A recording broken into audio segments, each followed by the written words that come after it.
That entire story was lies. Okay, so I'm gonna read one poem. Yeah. Anybody know who Lil Kim is? Yeah! Alright. No. Well, she makes me sad now, so. And then I'm gonna give it to you. Oh, okay. This is your stage, I'm not trying to eat up all the time. Alright. Eulogy for Lil Kim.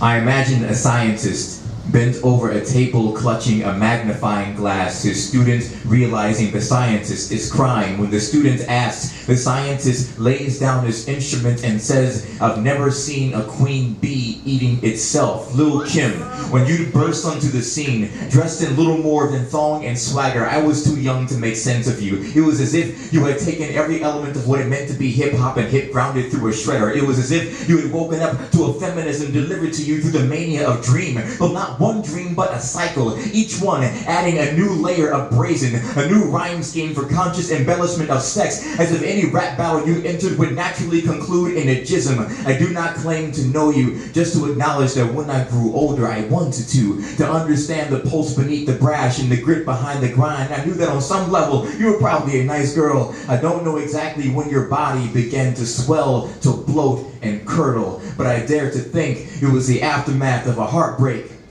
Because beneath the hoopla of the East Coast, West Coast rivalry, beneath that profitable bravado, behind the glare of love triangles stacked upon each other and folded into a bloody origami, I wonder what broke in you when Biggie was laid into the ground. Big Papa, aka Frank White, but always born Christopher Wallace, your beloved Notorious was shot March 9th, 1997, spilling the heartbeat of New York through the door of that Chevy. How many of us heard the news, but in survival reflex refused to believe it? Did you spend the silent 60 seconds upholding both ends of a crumbling bridge? Or did you know that such hope was the dead weight of an unplugged microphone? Dear Breaking Beats, every year you have felt his death date looming. Every February, the rerun of a haze. I believe you if you said you could never again listen to Hypnotize. And is this when your body became the unbearable reminder? Is this when you felt like the black and ugly in Biggie's own lyric? Is this when you felt like a sin only a surgeon could forgive? I'm sorry.